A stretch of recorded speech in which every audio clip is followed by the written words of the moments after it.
The Earl Grey tasted different that morning. Subtle, but enough to pull me out of the quiet I'd built for myself. At 63, I'd learned to trust the smallest shifts, a pause too long in a conversation, a glance that lingered on something that wasn't theirs. My son's call came minutes later, his words wrapped in haste. "The lake house is yours now." To anyone else, it might have sounded like a gift, but I remembered the way my daughter-in-law's eyes once swept across every window frame, every beam, every inch of that house, like she was already deciding what to take. And when my neighbor mentioned seeing strangers walk in with a key, the tea turned bitter on my tongue. Whatever was unfolding, I knew one thing for certain. It was time to see the truth with my own eyes.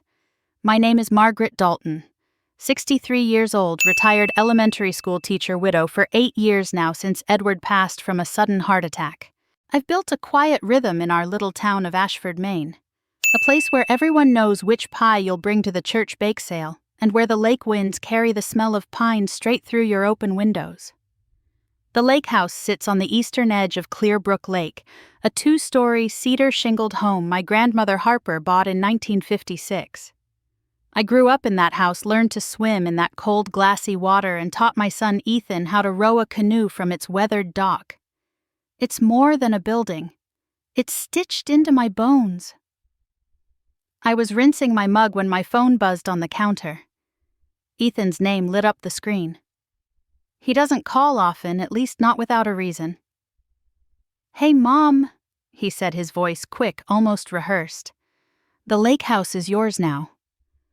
I froze, holding the mug under the faucet. "What do you mean it's yours?" he repeated, lighter this time, as though he were offering good news. "You don't have to worry about a thing." Years of teaching had taught me that silence can do more work than a dozen questions. So I let it sit. "That's nice to hear," I said, finally steady as a winter pond. He made a vague sound, something between a chuckle and a sigh. "Anyway, just wanted you to know. Gotta run, big meeting." And before I could press further, the line went dead. I set the mug down and dried my hands slowly. In my life, I've learned that people speak the truth differently when you're quiet long enough. But Ethan's tone, it wasn't relief. It was something closer to deflection. My days aren't extravagant, but they're mine. I live on my pension and the modest savings Edward left. I keep every receipt, balance my checkbook by hand each week, and shop sales at the co-op grocery without shame. My independence isn't up for negotiation. Samantha, my daughter-in-law, entered our family 6 years ago, a sharp-eyed real estate agent with a smile that could close a deal in under 10 minutes. She's always polite at family gatherings, complimenting my pies or my holiday table settings, but her warmth is like the shine on polished wood. Pretty to look at, but cold to the touch. I remember one summer evening, the 4 of us sitting on the porch of the lake house. The sunset was bleeding into the lake, and Samantha's gaze wasn't on the view. She was scanning the crown molding the deck railings, the boathouse, measuring them in her mind, the way only someone who thinks in square footage and resale value would. She'd smiled when she caught me looking, but there had been no embarrassment in it. Only calculation. That memory floated up now, uninvited, as I stood in my kitchen. Ethan's call. His hurried tone. Samantha's measuring eyes. They didn't add up to a gift. My rule has always been simple: don't trust the paper until you've held the keys in your own hand. And I hadn't been to the lake house in over a month. I folded the dish towel over the oven handle and walked into the den. Pulling open the top drawer of my desk, I found the worn paper map of Maine, the one Edward and I used to mark with red pen whenever we took road trips. I traced my finger along the route from Ashford to Clearbrook Lake. 45 minutes if the weather held. I stood there a while, thinking about the quiet that settled between Ethan and me since his marriage, about the way Samantha's compliments always seemed to pass through the air without landing. I'd drive out there this weekend. No calls, no texts ahead of time. Just me, the keys, and the truth waiting on the other side of that front door. I closed the map, turned off the stove, and let the silence settle back in, heavier now, but clearer too. Christopher has never been much of a caller, at least not unless there's a form that needs signing or a quick tax question he thinks I can answer. That's been our pattern for years now. little bursts of contact wrapped neatly around some other errand. Last year he missed my birthday altogether, blaming a quarter-end closing at work. The cake I'd baked for myself stayed in the fridge until I sliced it into portions and froze them. When we do see each other, Samantha makes sure the surface looks polished. At the dinner table, she compliments my roast chicken, asks how I've been sleeping, then lets her eyes drift over my furniture. The framed prints, the old oak clock above the mantel. I can almost hear her ticking off numbers in her head. Late Tuesday afternoon, I was trimming the rosemary bush by my porch when I saw Nancy, my neighbor from across the street, waving as she walked her dog. She stopped at the end of my drive. "Meant to tell you, Margaret. I was out by Clearbrook Road yesterday and passed the lake house. Saw a young couple heading inside around 4. A pee. Thought maybe you had guests." I felt the soil clinging to my gardening gloves. "No guests," I said evenly. "You're sure it was the lake house?" Nancy nodded. "White SUV out front. Couldn't see the plates. They had the look of city folks, not lake people." She gave a little shrug, the kind neighbors here do when they know they might be stepping on someone's privacy. I thanked her, but my mind was already sorting through dates. I keep a notebook for anything to do with the lake house. Repairs, taxes, even the weather when I visit. There was no one scheduled to be there. That evening I texted Christopher. "Were you or Samantha at the lake house yesterday?" His reply came 6 minutes later. "Nope," why I stared at the screen debating. Then typed, "Neighbor said they saw people there." The dots flashed for a moment, then stopped. "Probably some contractor," he wrote. "Don't stress." And that was it. I put the phone down. Stress wasn't the word for it. It was a slow tightening cord around my ribs. I've lived long enough to know the difference between someone who doesn't have details and someone who doesn't want to give them. The next morning I pulled out the metal lockbox from under my bed. Inside, among old photographs, and Edward's watch, was the thick manila envelope that held every document tied to the lake house. The deed from my grandmother Harper, the title transfer after Edward's death tax assessments. I flipped through them, running my fingers over each embossed seal. Nancy's mention of a young couple stirred another memory. A brief exchange at last Thanksgiving. Samantha's sister Rachel had come up in conversation. "She barely visits Mom anymore," Samantha had said with a shrug, almost proud of the distance. There had been something clipped in her tone, a story left untold. Rachel, a nurse in Portland if I remembered correctly.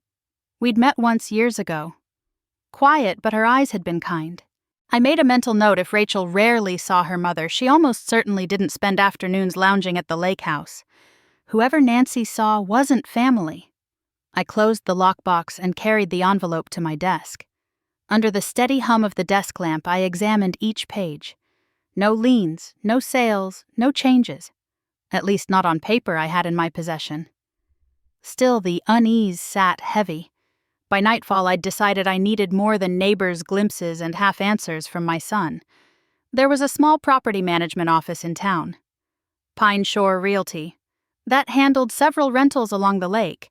If anyone had seen movement or if there'd been a change in hands, they'd know. I picked up the phone and called their number. The receptionist answered brightly, and I introduced myself, asking if the manager might have time to meet. "Sure, Mrs. Dalton," she said. "How about Thursday morning, 10 o'clock? "That works," I told her. After hanging up, I went to the window. The street was quiet lamplight pooling on the pavement. In that silence, I thought again of Ethan's hurried voice and Samantha's practiced smile. Silence has always been my ally. It lets people believe I'm not watching. I switched off the lamp, leaving the manila envelope on the desk where I could see it in the morning. This wasn't about stress.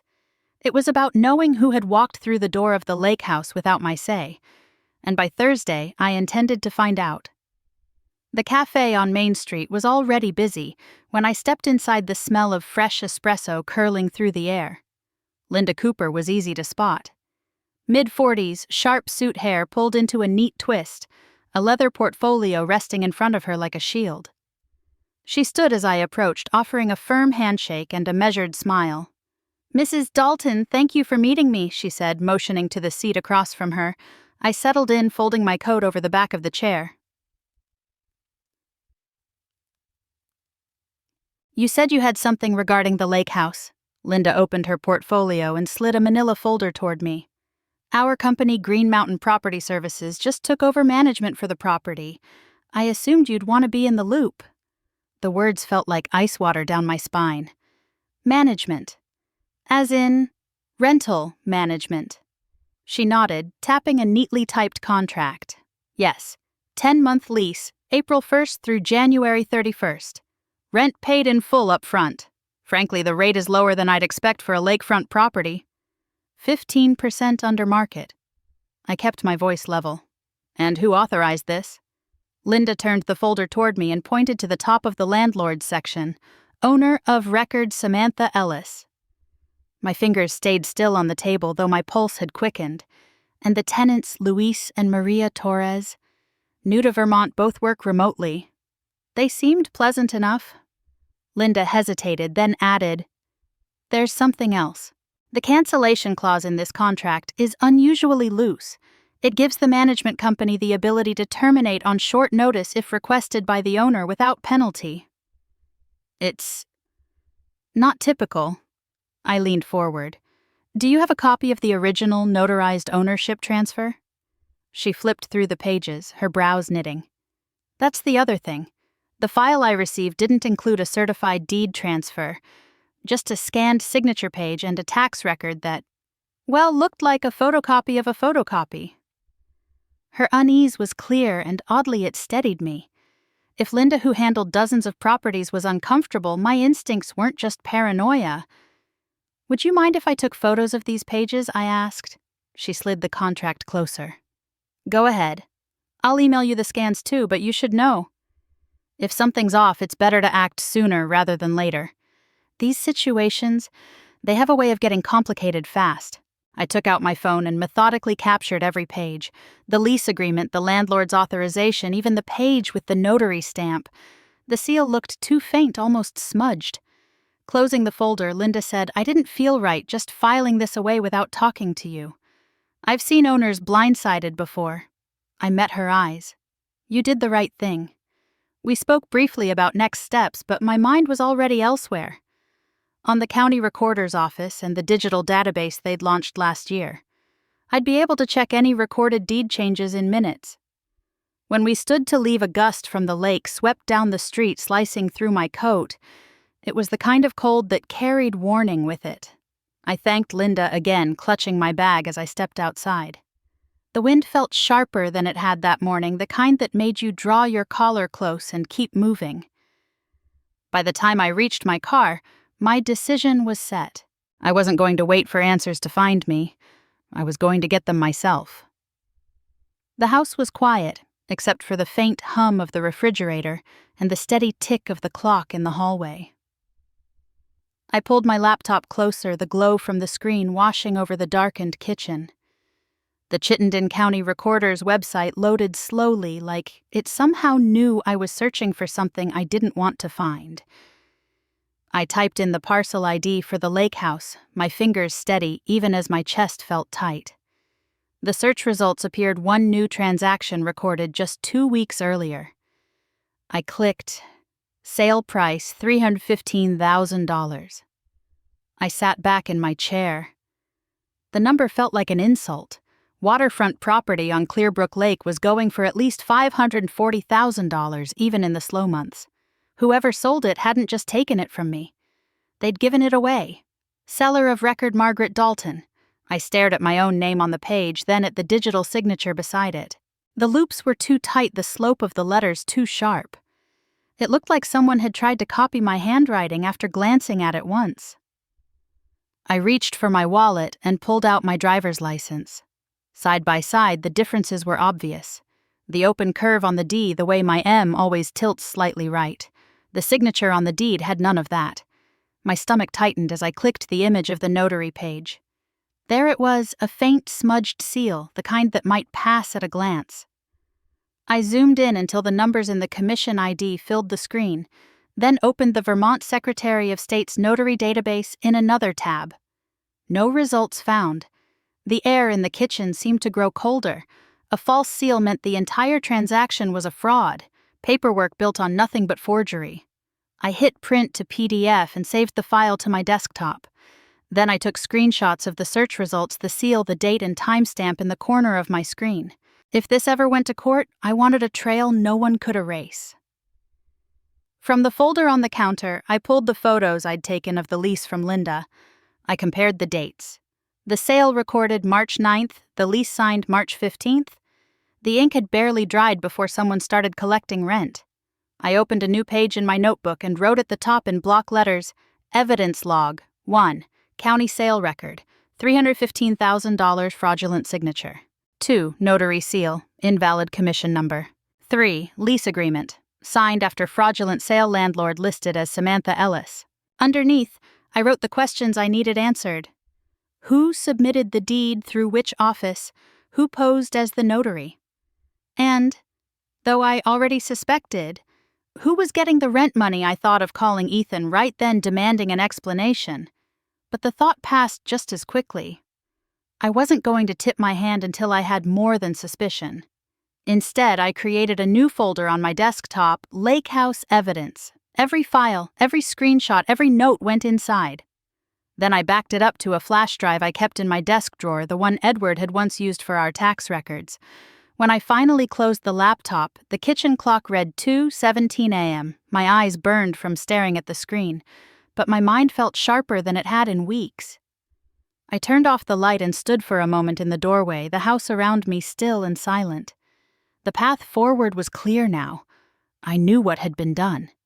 The next step was finding the right person to help me take it back. I called Ethan on a Thursday morning, the kind of early April day, where the air still had winter's bite, but the light felt softer. He picked up on the third ring. Hey, Mom, can we make this quick? I'm swamped trying to hit my quarterly quota. I just wanted to check in, I said lightly. Haven't seen you in a while. Yeah, things have been busy, he replied. Nothing to worry about. It was the same tone he used when he was 10 and hiding a broken window behind the curtain. I didn't push, just let the silence stretch. By that afternoon, a friend from my old book club, whose husband worked at Ethan's company, mentioned something in passing. I hope Ethan's okay. I heard there's been some shakeups in sales and he's carrying a lot of debt on his cards. Stress like that can make people do strange things. The words sank in slowly like a stone into deep water. That evening my phone buzzed with a text from Samantha. Don't make this harder than it needs to be, Mom. We all benefit from this arrangement. I read it twice. We all benefit wasn't a comfort. It was a tell.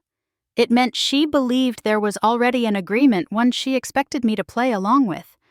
And if she thought the fraudulent sale was just an arrangement, then she was counting on me not to fight. I sat at my desk, opened my leather-bound notebook, and wrote one line across the top of a clean page. Keep everything in writing. No phone calls, no hallway conversations, no raising my voice. Every word from now on would be in black and white where it could be saved, printed, handed to an attorney. I flipped to a fresh page and started another list. Things to lock down immediately: remove their access code to the Lake House garage, change the emergency contact on the property insurance, notify the alarm company that no new users could be added without my written consent. Nancy's voice from the other week drifted back to me, mentioning Rachel, Samantha's sister, who barely visits their mother anymore.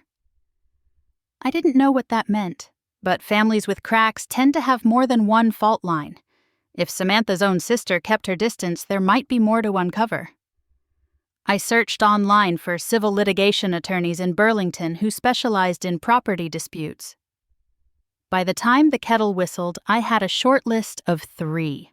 One name stood out: Michael Grant.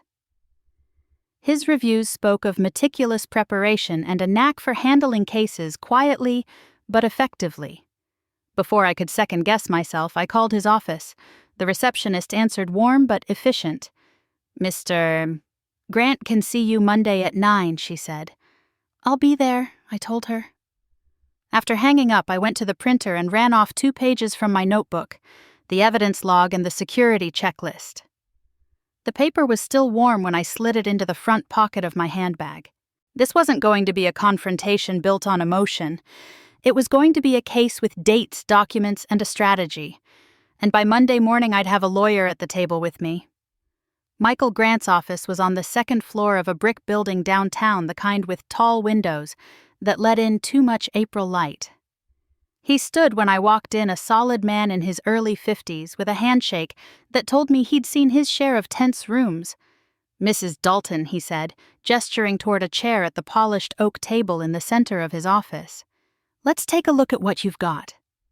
I set my handbag down, unzipped the front pocket, and pulled out the folder. As he went through each page, the PDF printout from the recorder's office, the images of the forged seal, the lease from Green Mountain, the screenshots. He kept his reading glasses low on his nose, his expression giving away nothing. When he finally looked up, he said, "There's more than enough here to start both a civil action and open the door to a criminal investigation." He outlined the paths: plainly civil court to rescind the fraudulent sale and file, a quiet title action to restore my ownership, criminal court for fraud and identity theft, charges that could stick if the forgery and false notary were proven. "The sale price difference is important," he said, tapping the $315,000 figure. A drop of over $200,000 from market value suggests urgency, possibly to liquidate quickly and move the money before anyone notices. That's motive. He made a few notes, then picked up his phone. "I want to loop in someone from the police side. There's a detective who's handled similar property fraud cases." A few moments later, his phone was on speaker. "Detective Reyes, this is Michael Grant. I've got a client here with a forged property sale. Thought you might want to hear the broad strokes." A woman's voice came through, clear and controlled. "I'm listening." Michael summarized, hitting the key points. When he mentioned Samantha Ellis's name, there was a pause. "That name is on our watch list," Reyes said finally. "She's been linked, indirectly, to at least 3 other transactions flagged for irregularities. Different counties, but the same pattern: undervalued sale, questionable notary, quick turnover to third parties. We've had one victim file a preliminary statement, but no formal charges yet." The words steadied me in a strange way. I wasn't imagining this. Detective Michael said, "If we can get bank records showing the rent payments from the Torres family and trace where those deposits landed, could you move forward?" "It would strengthen the case," she replied. "I'd also want confirmation from the tenants that they believed they were dealing with the rightful owner. If they cooperate, that's a solid piece of testimony." Michael glanced at me. "We'll coordinate on that. I'll start with the management company, get their logs, emails, anything with metadata intact, and I'll bring in a handwriting expert to compare the deed signature to your verified ones. Also, Reyes added that notary seal. Check if the commission number was reported stolen or misused. That could tie it back to someone specific." "Already on it," Michael said. "Thanks, Detective." When the call ended, he turned back to me. "Here's the plan. I'll subpoena the county for the deed submission packet. Every page, every envelope it came in. I'll request banking information tied to the rental payments. You'll avoid any direct confrontation for now. Let's keep your communications short, polite, and in writing." I nodded, the pen in my hand, scratching across my own notepad as I wrote it all down. "We're also going to prepare for a recorded meeting," he continued. "Vermont law allows one-party consent, so you can legally record any conversation you're part of. When the time comes, I'll be there." The meeting ended with the thick formality of paperwork. I signed the retainer agreement and wrote a check for the initial fee. Michael slipped it into a folder marked with my name in neat block letters. As I stepped outside, the afternoon air off Lake Champlain was brisk enough to clear my head. In my bag was the schedule for the coming week. Document pulls, tenant interviews, management, company, contact. And in ink on Michael's calendar was the date for what he called the title meeting. It wasn't just about the lake house anymore. It was about the principle of keeping what's yours when someone thinks they can take it. I heard their car pull into the driveway exactly at 2. I'd chosen the time deliberately, early enough in the day that they couldn't claim exhaustion as an excuse to leave quickly. When the knock came, I opened the door with a calm I'd rehearsed all morning. "Come in," I said, stepping aside. My tone was polite but not warm. Christopher walked in first, hands in his pockets, glancing around like he hadn't been here in months. Samantha followed her heels, clicking on the hardwood, that social smile already fixed on her face. I gestured toward the sofa but didn't sit. Instead, I walked to the coffee table and placed the large manila envelope in the center. "This won't take long," I said, sliding into the armchair opposite them. "I just want to show you a few things." Samantha's smile stayed in place, but her eyes flickered to the envelope. I opened it slowly, drawing out the first sheet. "This," I said, laying it flat on the table, "is the county's official record of ownership for the lake house. It lists me as the seller." I looked up. "The problem is I never sold it." Her smile faltered just slightly, but I kept going. I placed the second page down beside the first. "This is the notary seal on the deed. I checked with the Vermont Secretary of State's office. This commission number doesn't exist." Samantha's hand tightened around the strap of her purse. The third document went down. "This is the lease agreement for 10 months, signed by you, making you the landlord." Christopher shifted uncomfortably, his knee bouncing. Finally, I laid out the bank statement, one finger tapping the highlighted ACH deposit. "And this is the payment for $315,000 from the sale, hitting your account within the same week." Samantha's face drained of color. Her lips pressed together and she glanced at Christopher, who opened his mouth but seemed to lose the words halfway through. I leaned back slightly, letting the silence stretch. "Now," I said quietly, "tell me the truth." No one moved. The only sound was the faint hum of the refrigerator in the kitchen. Samantha's gaze darted to the door, then back to me. "Margaret, you don't understand." "I understand perfectly," I cut in, still calm. "And I'm not here to debate." I reached into the side pocket of my chair and took out a smaller envelope. "These are the changes taking effect today. Your garage access code is revoked. You're no longer listed as an emergency contact on the insurance.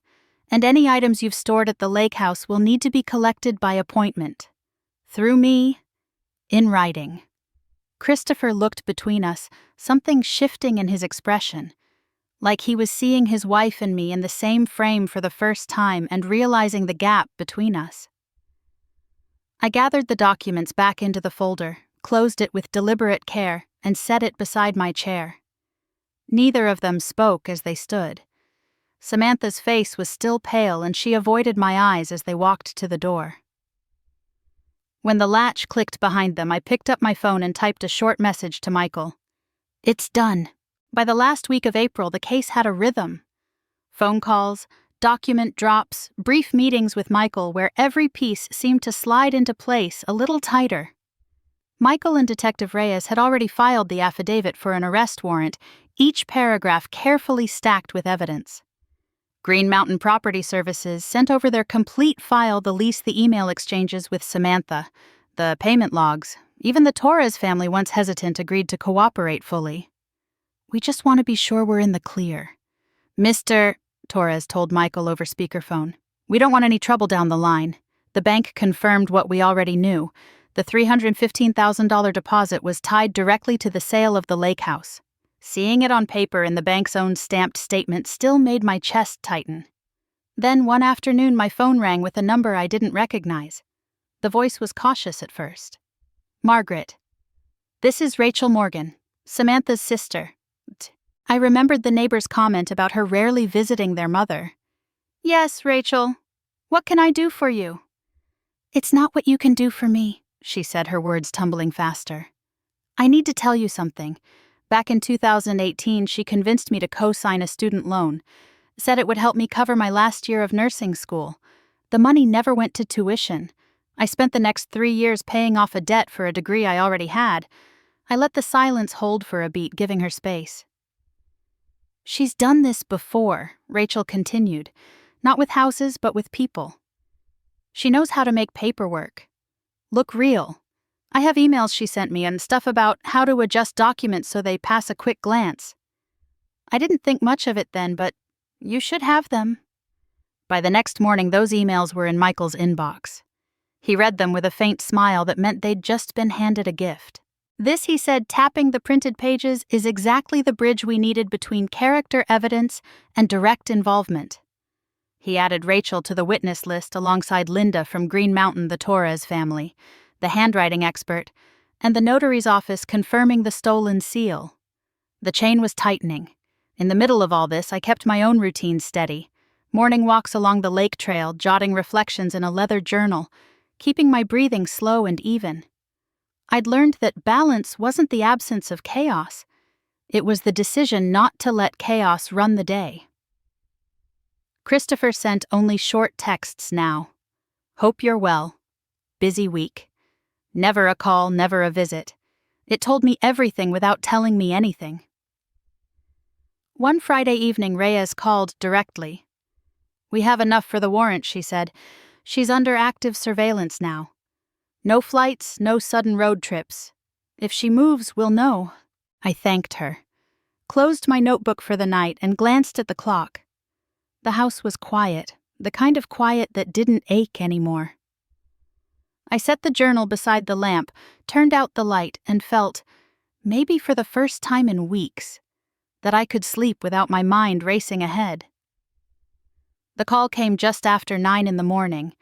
I recognized Detective Reyes's number before I even picked up. She's in custody, Reyes said without preamble. Boston. Logan International Terminal. Trying to board a flight to Aruba. I set my coffee down slowly. She was leaving the country. Round trip ticket paid in cash, return date 2 months out. TSA flagged it. CBP detained her at the gate. We also recovered something you might want to know about. My stomach tightened. What in her carry-on? A sapphire ring. Our inventory log matches the description from your statement. Family peace. My grandmother's, I said quietly. It's been in the family for 3 generations. Reyes promised the ring would be processed and returned once the property release cleared. I hung up and stood at the kitchen window watching the early June rain streak down the glass. It felt like the air in the house shifted a little. By late afternoon, a courier from the department arrived with a sealed evidence pouch. Inside was the ring nestled in a small velvet box I hadn't seen in years. The deep blue stone caught the light just the same way it had when my grandmother wore it to family dinners. I slipped it onto my finger, felt its familiar weight, and then carefully set it back in the box.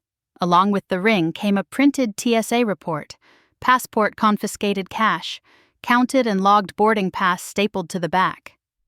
Her attempt at a quiet escape had ended between the metal detectors and the jet bridge. That evening, an email from the Torres family arrived. They apologized again for the trouble and reiterated their willingness to vacate the lake house as soon as the court allowed. Their words carried no defensiveness, just a relief to be free of any tie to her scheme. Michael called not long after. We'll keep this out of the media for now. Let the court filings speak for themselves. No interviews, no public statements. It's better that way. A short text buzzed through from Christopher an hour later. Mom, I'm sorry. I stared at it for a long moment, then set the phone down without answering. Reyes followed up before bed. Charges are moving quickly. Attempted flight is a clear aggravating factor. We'll know soon if the DA is open to a plea. I took the ring upstairs, opened the cedar box that held the few heirlooms I'd kept over the years, and placed it inside. The lid clicked shut softly. Outside, the rain had eased to a mist, and the house was still. The courthouse smelled faintly of old paper and polished wood, a scent I'd known from years of voting, and the occasional jury summons. This time I was here for something far heavier. The prosecutor opened with a clear, unhurried summary fraudulent transfer of property identity theft and participation in a real estate scam. As each charge was read, I kept my eyes on the front of the courtroom. Not on her. Michael had organized the exhibits in tight sequence.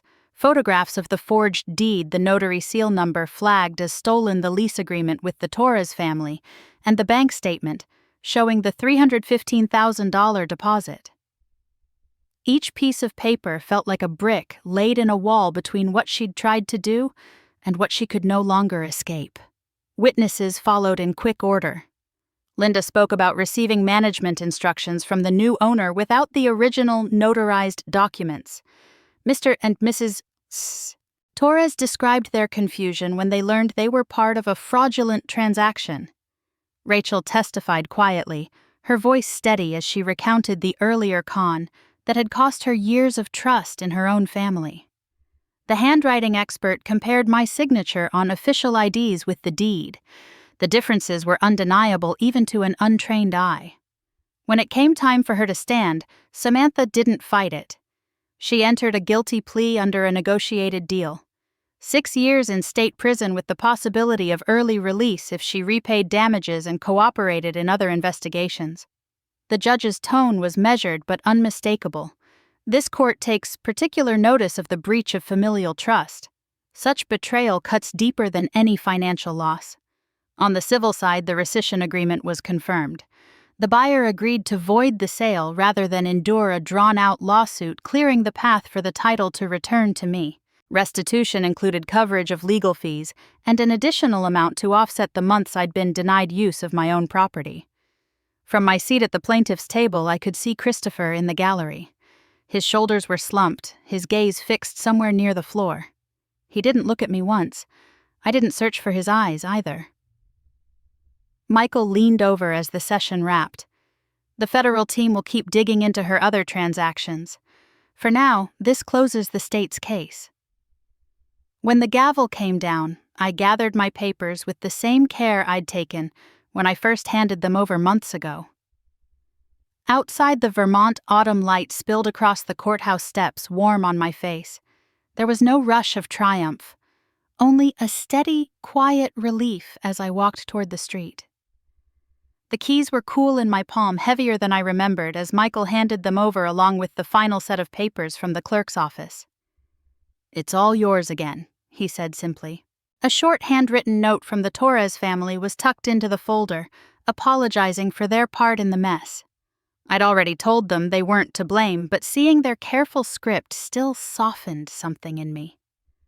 When I opened the door, the scent of pine hit me first, dry and sweet like it had been holding its breath for me. Dust motes drifted lazily in the late afternoon light, laying gold across the old hardwood floors. I stepped inside and let the door close quietly behind me, the sound echoing through the empty rooms. I moved from window to window, unlocking latches, pushing panes open, to let the September air sweep through. My rag caught on the grooves of the old frames, tracing marks from decades of summers, storms, and winters. Each one felt like a conversation with the people who had been here before. Edward, my parents, even Christopher as a boy, running barefoot with sand still stuck between his toes. The crunch of tires on the gravel drive pulled me from the memory. Christopher climbed out of his truck with a couple of boxes, giving a short nod before heading toward the porch. We didn't say much. He set the boxes just inside, rolled up his sleeves, and started clearing cobwebs from the entryway without being asked. There was no apology, no explanation, and I didn't offer any invitation for one. Our words were clipped but civil. Trash bags, he asked at one point, and I handed him a roll from the kitchen drawer. In the quiet, I took out the small wooden box that had been in my bag since the day at the courthouse. I opened it, the hinge creaking softly, and nestled the sapphire ring back into its slot. The stone caught the light, the deep blue flashing for an instant before I closed the lid. The sound of it shutting felt final in a way no gavel could be. By late afternoon, the boxes were unpacked, the dust sheets pulled from the furniture. Christopher stood in the doorway, wiping his hands on his jeans. "I should get going," he said, his voice even. I walked him out. "Drive safe," I replied.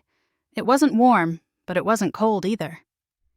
He nodded once and got in the truck, pulling away down the gravel road without looking back.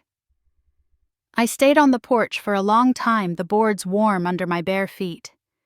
The wind coming off Lake Champlain carried a faint chill, rattling the leaves in the big maple near the shoreline. I breathed it in, letting the quiet settle deep. Alone, but free. That was enough. The lake lay still under the fading sky, its surface broken only by a slow ripple from some unseen fish. The air had that crisp, almost metallic edge that comes with the first true evenings of fall, and somewhere in the trees, a lone bird called its voice, thin and wistful. I wrapped my sweater tighter around my shoulders and leaned back in the porch chair, letting the quiet sink into me. This was not about revenge. It never had been, not really. It was about setting things right, restoring what was mine, not because it was a house or a piece of land, but because it was part of my life's fabric.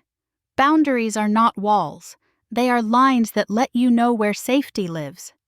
And for too long, those lines had been blurred. I thought of every step, how the first flicker of suspicion had kept me from swallowing Christopher's words without question.